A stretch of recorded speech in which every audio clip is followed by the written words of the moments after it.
approach over the past year has paid dividends. Inflation is now much closer to our objective. We can do both, create an earned pathway to citizenship and ensure our border is secure. If a tragedy happens and we don't win, there will be zero car jobs, manufacturing jobs. It will all be out of here. The United States did not know about, nor was it involved in these incidents, and we're still gathering the information. Hello, everyone. I'm Weijia Jiang in Washington. Welcome to America Decides. Former President Donald Trump is on Long Island tonight. He is hosting his first campaign rally since the second apparent assassination attempt on his life. Law enforcement says security will be extraordinarily tight for the event. Meanwhile, Vice President Kamala Harris spoke at the Congressional Hispanic Caucus Institute's leadership conference in Washington today. Her address is in observance of National Hispanic Heritage Month. Our Nicole Killian is on New York's Long Island with former President Trump, while Aaron Navarro is covering the campaign for the Harris campaign. But we start with Joe Ling Kent and the Federal Reserve's first interest rate cut in more than 4 years. The Fed today cutting interest rates by 0.5 percentage point. Joe, so great to see you. You had a really important exchange with Chairman Powell today, and I want to play that for our viewers first. What message are you trying to send American consumers, the American people, with this unusually large rate cut? I would just say that, the U.S. economy is in a good place, and our decision today is designed to keep it there. More specifically, the economy is growing at a solid pace. Inflation is coming down closer to our 2% objective over time. And the labor market is still in solid shape.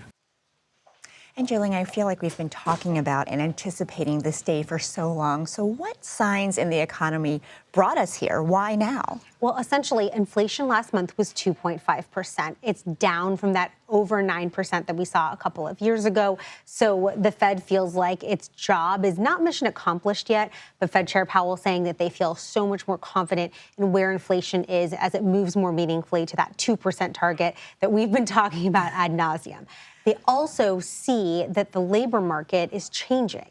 And so part of the reason you see this half-point rate cut is now they believe their mission is not only just fighting inflation, but it's also maintaining the health of the labor market, giving small businesses a reason to reinvest in their companies again, spend some more money, bring those borrowing costs down a little bit. And what does this mean for most Americans? I know everyone wants to know, when will I start feeling some relief somewhere? I think we were talking about maybe refinancing, right? And we were talking about, should I go shopping? What should I buy? Yeah, what should I be looking at? Well, I actually have some new numbers from Bankrate on this front. Now, here's the deal.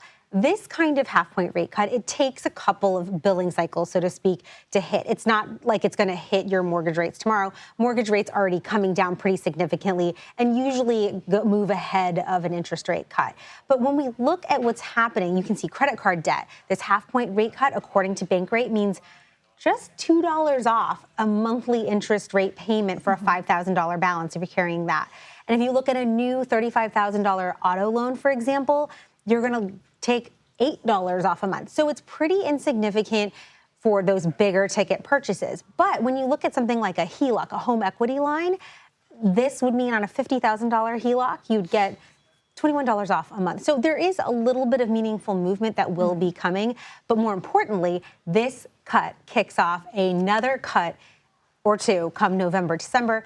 That might be an additional half point. Then that's probably when you should probably be thinking about refinancing or getting back into the home auto market. Every bit counts. Every bit counts, absolutely. So some Republicans are agreeing with the move, but we know that former President Trump has said that lowering rates is, quote, something that they know they shouldn't be doing so close to an election. Yes. Are politics at play here? I have asked Fed Chair Powell this twice before. He was asked about it again today, twice.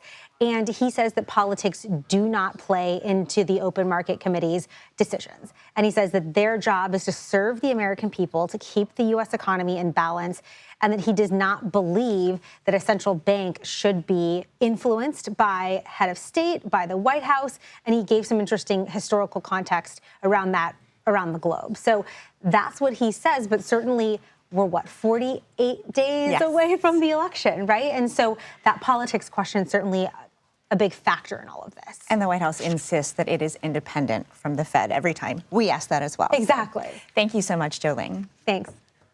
Turning now to the campaign trail and our Nicole Killian and Aaron Navarro. Nicole, Trump is holding a rally on New York's Long Island tonight. You are there, and we know that security is expected to be tighter. Have you observed any of that, given that you've been to plenty of rallies before? And what are law enforcement officials telling you? Well, we know, according to our CBS News reporting, that the former president is now receiving some of the highest levels of security possible, pretty much on par with what a sitting U.S. president would receive in terms of counter-sniper teams and counter-surveillance teams and the likes. You know, being here at this rally in Long Island, we have seen a noticeable law enforcement presence. We've seen law enforcement on horseback, K-9 teams. We've seen some other law enforcement officials conducting surveillance in the area. And I talked to a number of rally goers about how they feel about that level of security. Take a listen. No concerns about safety. Listen, we're all here. We're all here to support our guy.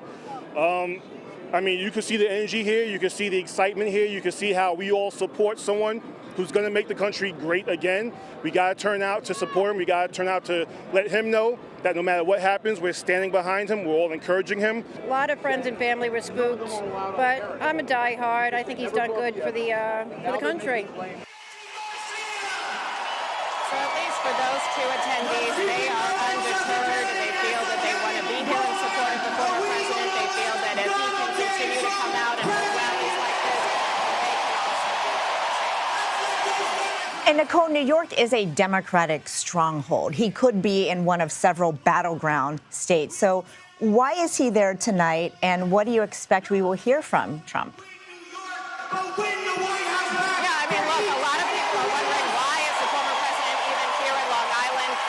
To begin with, considering it is a deep blue state, but it's worth pointing out a couple of things. One, technically, you may recall in that so-called hush money payments case, the former president was due to be sentenced today. That got pushed back to November, but, you know, that was something that formally was on the schedule. The other thing is that, you know, parts of Long Island are very competitive in terms of down-ballot races. This district that we're in, the 4th Congressional District, is very tight right now in terms of Congressman Diaz-Bazito, who's in a very competitive race with his Democratic opponent. So some people I talk to say they feel it's good that the former president is here to kind of lend some of these candidates an extra boost because they are concerned about the balance of power in Congress. Nicole, thank you so much for your time and reporting. And now Aaron Navarro joins us. He has been covering the Harris campaign. Aaron, great to see you. Today we heard the vice president speak at the Congressional Hispanic Caucus Institute's leadership conference. Here's what she had to say on the southern border. We must also reform our broken immigration system and protect our dreamers and understand we can do both. Create an earned pathway to citizenship and ensure our border is secure. We can do both, and we must do both. And that appearance is tied to National Hispanic Heritage Month. We know that the campaign has been flooding the airwaves in battleground states to try to reach more Latino voters. Can you talk about this voting bloc and how essential it is to her campaign?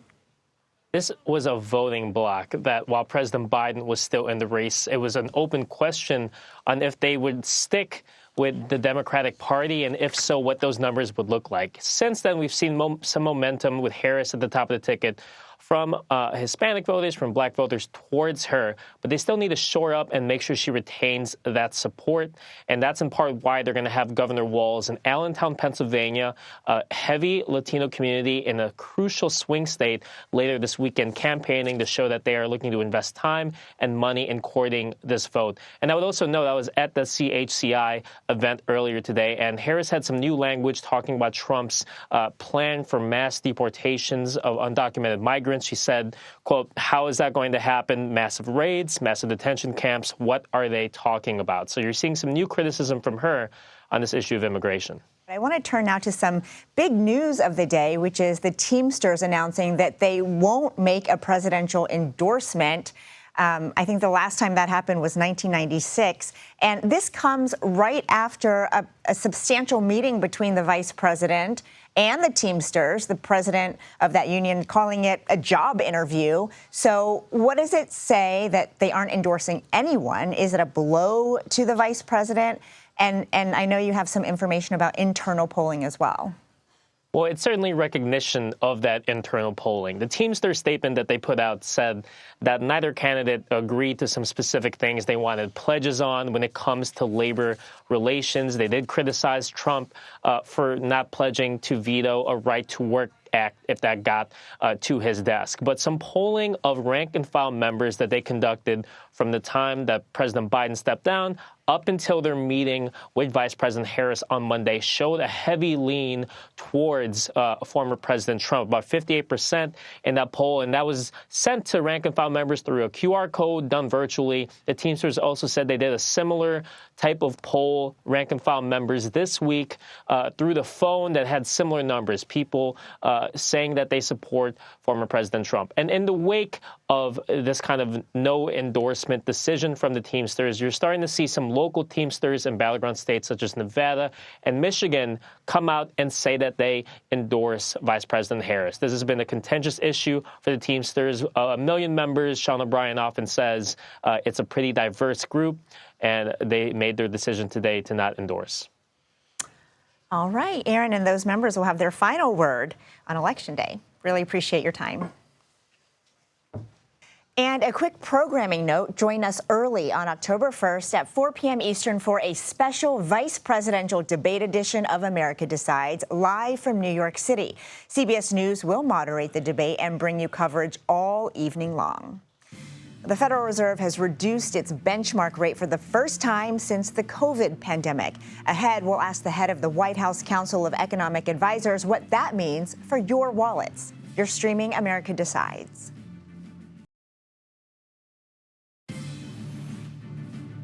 The Federal Reserve's first rate reduction in more than 4 years could directly impact the finances of millions of Americans.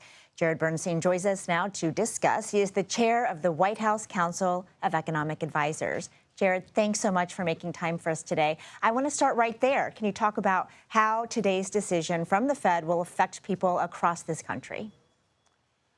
Well, when interest rates are coming down, that means a lot for anybody who's taking out or carrying an auto loan, a mortgage loan, a credit card loan, or for that matter, a small business that wants to invest in the kind of optimism that we see among small businesses. We've had 19 million business starts over our watch, and that's a record.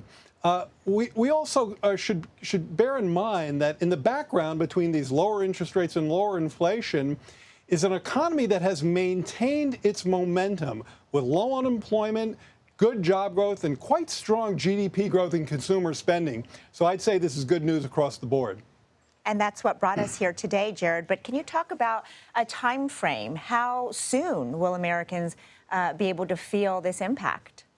Already, because if you look at the mortgage rate, since the markets began predicting that the Fed would lower interest rates as they delivered on today, you have what we call a priced-in effect. That is, some of these rate cuts were priced in before they were made. We have the 30-year fixed-rate mortgage at about 6% right now. That's down from probably around 7.5% where it peaked. Now, we'd like to see it come down more than that, and lowering housing costs is absolutely key to the Biden-Harris agenda. There are costs out there that are still too high for sure, and housing is one of them. We're working on that, lowering prescription drugs, child care costs, junk fees. Any place we can help by lowering costs, we're going to help push that momentum in the right direction. But I think what we're seeing today is, in fact, precisely that, momentum in a direction that's helpful for households and families. Well, former President Trump has previously suggested that Federal Reserve Chair Jerome Powell would cut rates to help Democrats in this election. And now the first rate cut since March 2020 has happened less than 2 months before the election. So what is your response to Trump's claim that this is a political move?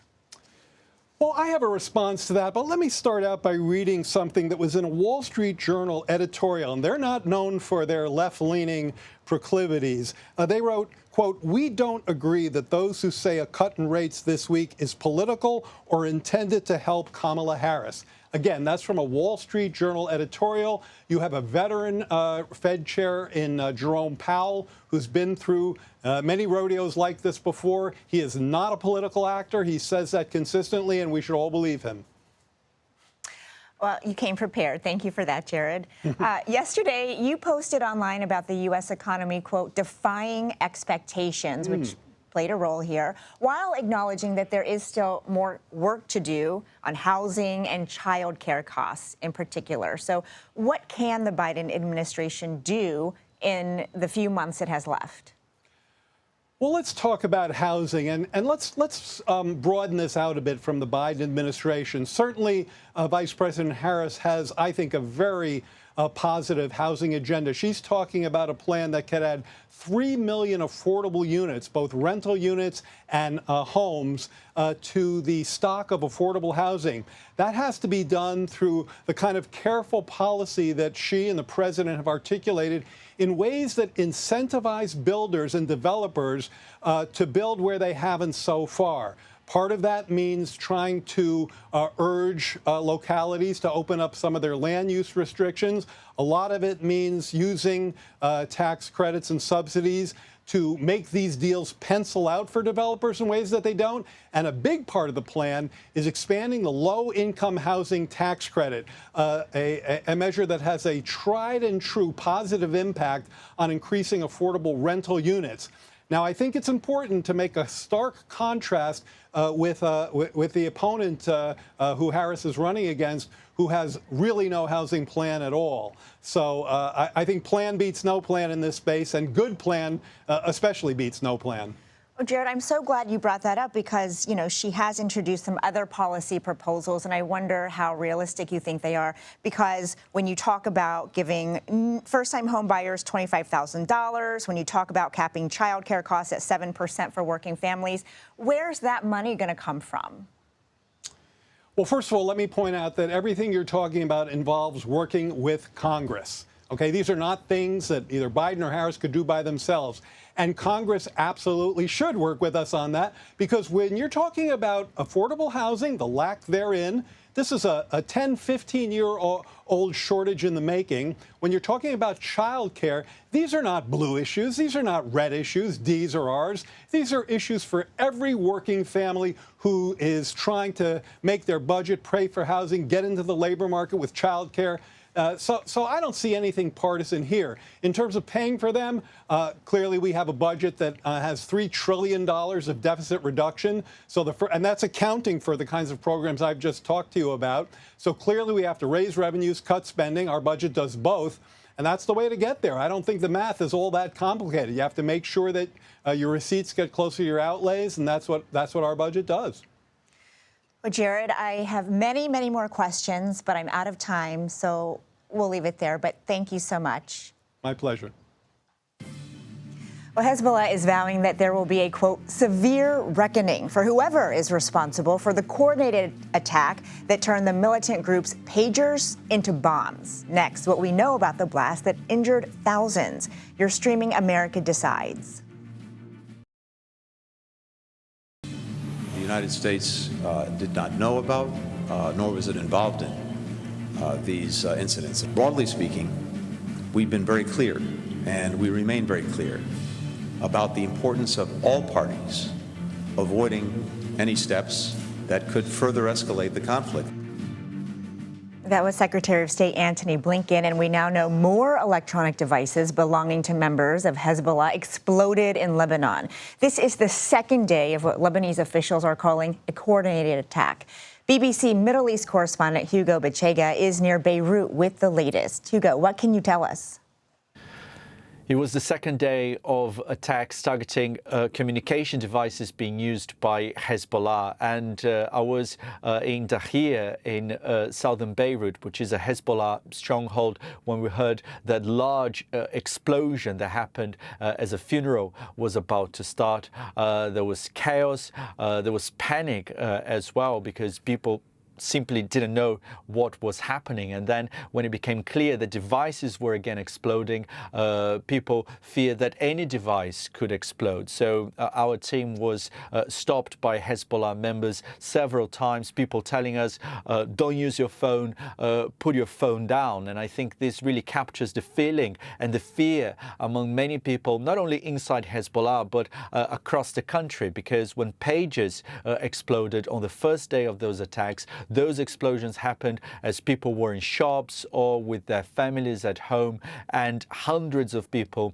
were injured across the country. So obviously that was a surprise that shocked not only Hezbollah but people across Lebanon, but that also caused a lot of anger because of the number of civilian casualties and the number of people, innocent people, that have been injured as a result of these attacks. And obviously there is the fear that this could lead to an escalation that could perhaps drag Lebanon into another war with Israel. This has been the main concern here in this country for almost a year now, since Hezbollah started those attacks targeting northern Israel, saying that this is in solidarity with Palestinians in Gaza. Now, Hezbollah has accused Israel. Israel hasn't commented after these attacks, but the group has vowed to respond, and perhaps an indication of what the group might be planning to do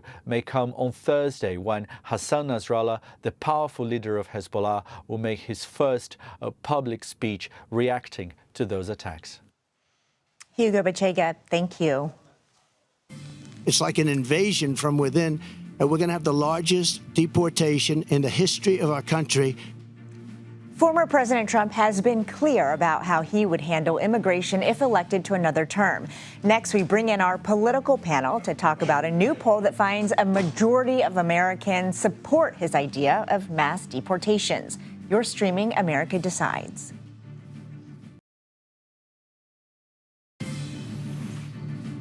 A new poll reveals that more than 54% of Americans support mass deportations of undocumented migrants. The Scripps News Ipsos poll found that includes 86% of Republicans, 25% of Democrats, and 58% of independents. Let's bring in our political panel, Joel Payne and Kevin Sheridan. Joel is a CBS News political contributor and Democratic strategist. Kevin is a former RNC spokesperson and former senior advisor to Mitt Romney's 2012 presidential campaign. It's great to see you both. Thank you. So, Kevin, I want to talk about this polling and what it means for the Trump campaign. Does he need to focus even more on immigration? He talks about the issue a lot. It would be great if he could just talk about nothing else but immigration, the border, even the deportation issue that's popular, and nothing else. Just that and inflation, and he'd probably be ahead by 5 points right now. But of course, he's always getting off track a little bit. But yeah, this is a huge issue for Americans. The voters are going to, I think, be heard on that this year. I think if we can't agree that there should be some deportations among at least the criminals that are here, the gang members, even some of the military-age men that are here, single men, then I don't know if the parties can agree on anything, because that poll says it all, 54%. Joel, for Democrats, their greatest defense has been, well, we tried to get something done. We had this bipartisan border measure that Republicans blocked. But does she need to expand her messaging? Because clearly this poll shows that people want something done about the undocumented migrants that are already here. Yeah, I think the poll shows that people want something done, and I think that's an instructive point. What they don't want is demagoguery. I mean, you've got J.D. Vance, who, after numerous fact checks, including by his own governor, by members of the news media, a favorable Wall Street Journal saying that the stuff he's saying about Haitian migrants who are in that town in Springfield, Ohio, is untrue, won't back off of that claim. And look, I think that certainly explain some of this. You have demagoguery and you have people who are kind of taking advantage of the American people's psyche on this issue. Yes, we can all agree that border security is important, and I think that's why Kamala Harris has, expressed an interest to do something. But I think if there is not a good faith understanding that we can prioritize border security without demonizing and dehumanizing people who come to this country from other countries, then I think that's where the conversation stops. And speaking of rhetoric, there's been a lot of talk about that since Sunday's second apparent assassination attempt on the former president. And today we heard from Steve Scalise. I want to play what he said. There is very specific rhetoric we can now point to that we know is triggering some of these people who are unhinged, who take it the wrong way and want to carry out what is being sent to them by Democrats talking about this. And Joel, your response to that? That's just bad faith. I mean, and look, completely understand the perspective of Leader Scalise and understand the attempt that was made on his life. And I'm so glad that he survived that and that he is on the road to recovery. But he's offering a bad faith argument there. Donald Trump, the day of the assassination plot that was unveiled, put out a tweet that said, "I hate Taylor Swift," and was continuing to propagate these ugly lies about Haitian migrants. He is the person who is elevating the rhetoric. Kamala Harris, Joe Biden have not done that. In fact, they called him, they reached out to him. They want a politics where we're not talking about issues of ugliness. Kamala Harris has repeatedly talked about that. They are going to disagree. We should not stop dissent. Dissent is important, but that is bad faith from Steve Scalise and from Republicans who don't want Donald Trump to be held accountable. Look, the White House continues to call him a threat. He is. Okay. If he's a threat and dangerous to democracy, then that's the rhetoric that we need to turn down. That's exactly what Steve Scalise was talking about. And that rhetoric hasn't gone away. You're still talking about it. You're still saying he's a threat. You just said it. He's a threat. He is. Okay, so what does that do to people that are unhinged? I mean, I think calling a threat what it is, he's an existential threat. He's talked about when he'd be a dictator. He's an existential threat to the country? Then wouldn't that be justified? I mean... What, wouldn't someone unhinged take a version of something that I'm saying and do something unintended with it? Like, yeah, that's possible, but that's bad faith. I mean, I think that Kamala Harris calling out... I think it's time to drop Donald the dangerous threat. Calling out Donald Trump for his poor rhetoric and his dangerous rhetoric versus actually inciting people, there's a difference. And look, I understand that we are both on our sides here, red team, blue team, but I think we can understand that, like, Democrats are not asking people to go and use political violence. It's Donald Trump and its Republicans are actually the ones who are talking about political violence in that way. In what way have Republicans called for maybe violence? Donald Trump Jr. making fun of Paul Pelosi for getting attacked with a hammer in his own home? What do you? I think there's been. Yeah. So we agree that we could bring it down on both sides. We can, but I think that sides, those are in this current moment where he's still being attacked.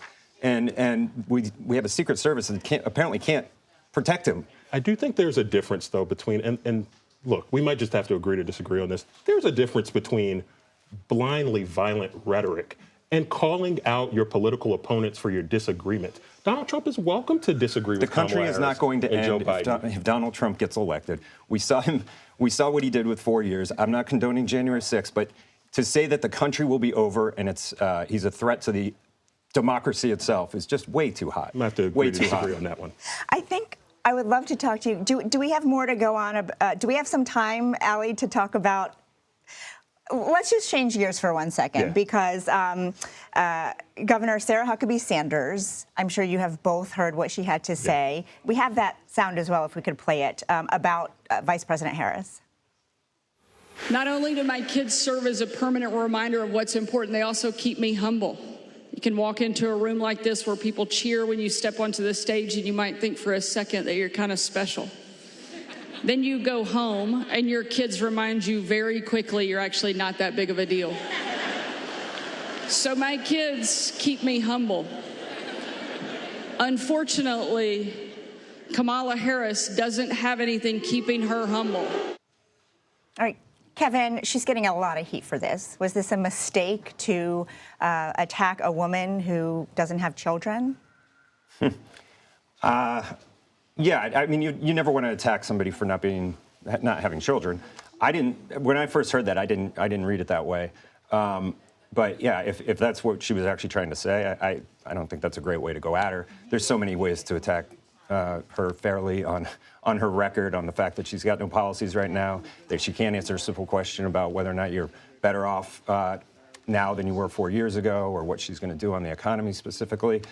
She's just speaking in pablum, and that's where the ticket should be attacking her. It's hard not to say that that's purposeful. You've had J.D. Vance make similar comments. If Republicans are going to say that, to just own it, but they shouldn't back away from that type of rhetoric.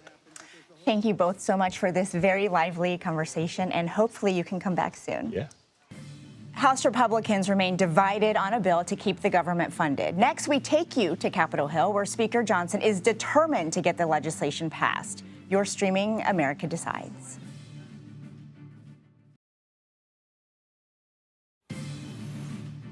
The House is set to vote on a measure that would keep the government funded through March 28th. Speaker Mike Johnson is moving forward with a vote despite opposition from some Republicans. The measure is widely expected to fail in the House, and it's considered dead on arrival in the Senate. If lawmakers fail to agree on a spending bill, the government will shut down just after midnight on October 1st. Let's bring in our Scott McFarland on Capitol Hill. Scott, it's great to see you. We go through this often. So walk us through how we got to this point this time around and why the House Democrats opposed the bill. Yeah, this is the political sequel, Ouija, that nobody wanted. Same storyline, same setting, same characters, going to have the same outcome, but let's run through it anyhow. This U.S. House Republican plan, which even if it did pass tonight, would stand no chance in the Senate, extends government funding, keeps the lights on, keeps the doors open until March 28th, but it includes this provision, which is a non-starter with Democrats, making it unlawful for undocumented immigrants to vote in federal elections. Democrats say that's already illegal, so it's redundant. It doesn't actually happen, and it just fuels baseless conspiracy theories about the 2020 election and what's about to happen in November. So clocks continue to tick here. We're 12 days away from the deadline. The U.S. House tried tonight to put a marker in the ground that's not really going to stay in the ground when they pass a final bill. Time's burning, Ouija, with no expectation this week has gotten anybody any closer to a resolution. And Scott, you say we already know how this movie's going to end, so why is Speaker Johnson moving forward with a vote anyway? Well, it's important to have leverage in these negotiations. A House-passed bill gives House negotiators a little more muscle as they try to talk through with the U.S. Senate. But this, to me, according to our interviews here on Capitol Hill today, feels like the Republican version of what Democrats did yesterday. You'll recall in the U.S. Senate yesterday, the Democrats tried to pass a bill to codify federal protections for IVF. Republicans stopped it, saying they have a better plan to protect IVF.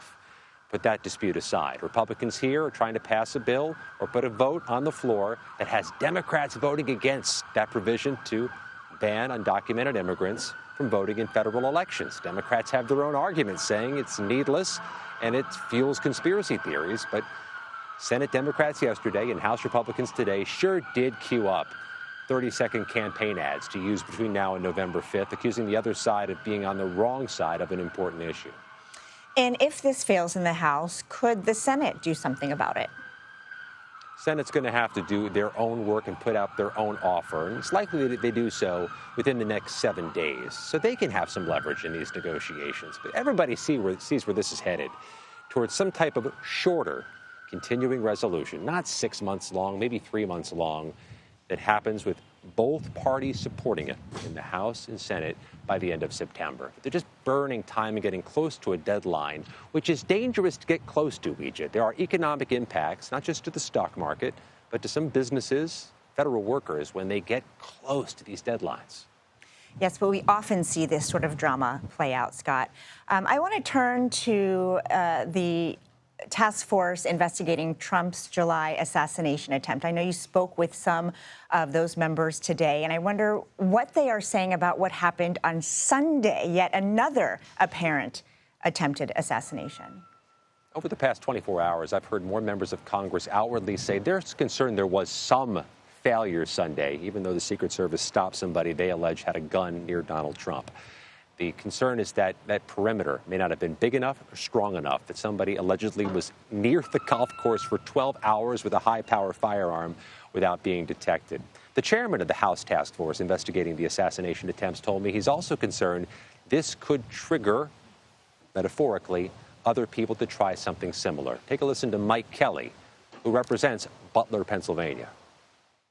What we want is to get at the truth, to find out what went right and what went grievously wrong in both of these cases, and to make sure that we tell the American people the story transparently. Concerned about copycats? Well, I just think it doesn't lend to it. I mean, if you think that way, it's like, you know what? I don't know why I'm sitting back waiting for somebody else to do it. Maybe I should be stepping up. No, it's really of grave concern to me because I think, especially in America, if you want to settle something, and don't do it with bullets, do it with ballots. That other voice you heard was Madeline Dean, Democrat from Pennsylvania, who's also on that task force. It appears this committee to investigate the Butler, Pennsylvania shooting has expanded its portfolio officially now. They're investigating 2 near assassination attempts. Which is just remarkable every time you hear it out loud. Scott McFarland, thanks so much for your reporting. Abortion access is one of the most popular policy positions for Democrats, and Republicans are well aware of it. Why some GOP candidates are altering their stance on the issue as Election Day quickly approaches. You're streaming America Decides.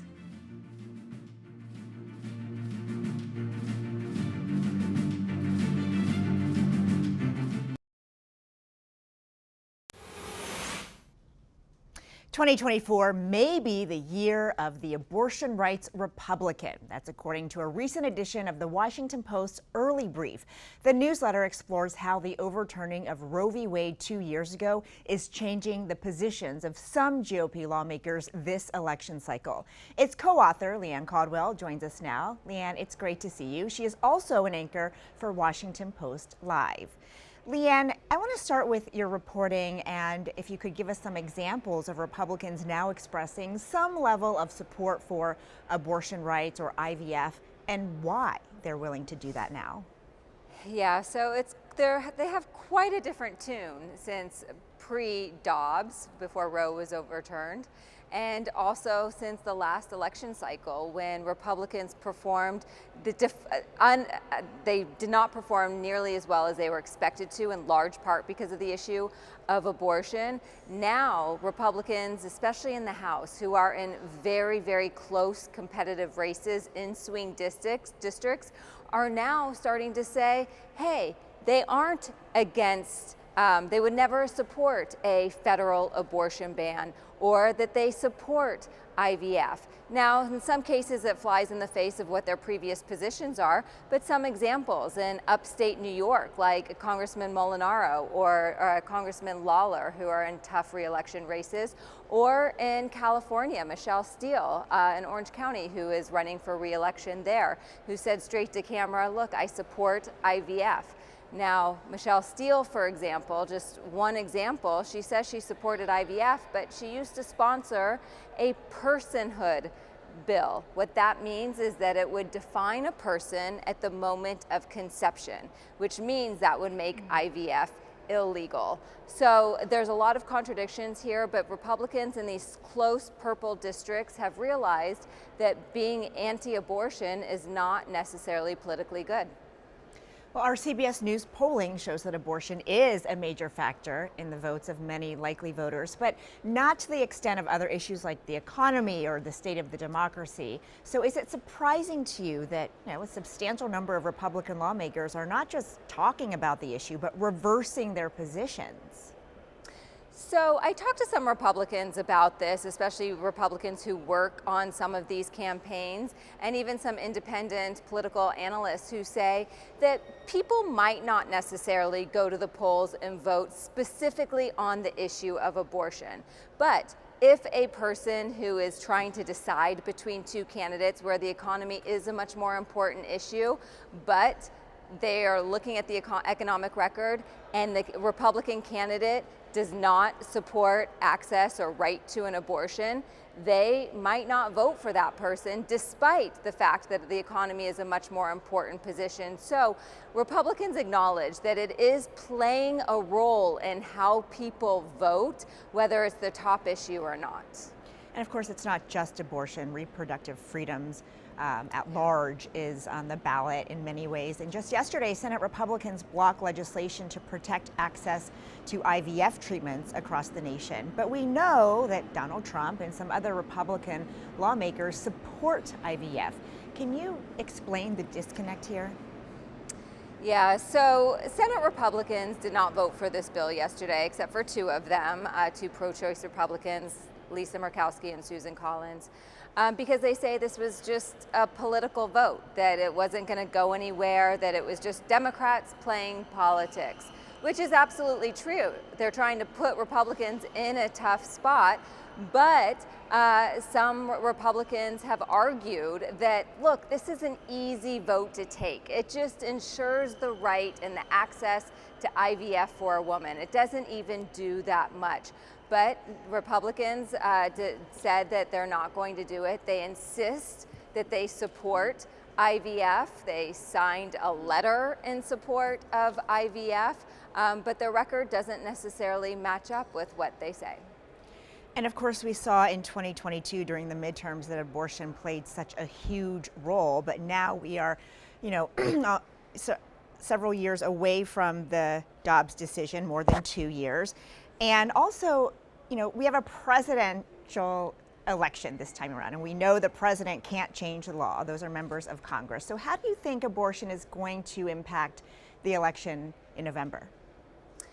Well, people think it's still going to be a big issue, and you just look at the positions that Donald Trump has taken over the past few months. He's wobbled on the issue of abortion, gone back and forth. I think he's finally settled on the fact that he would veto a federal abortion ban.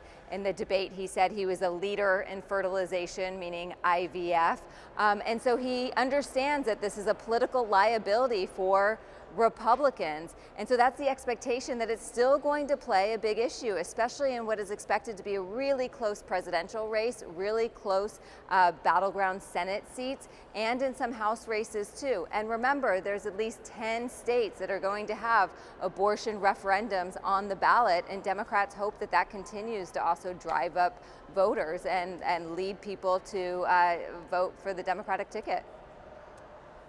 Yes, Trump's position has certainly evolved many times over the past few weeks even. Leanne Caldwell, thank you so much for your time.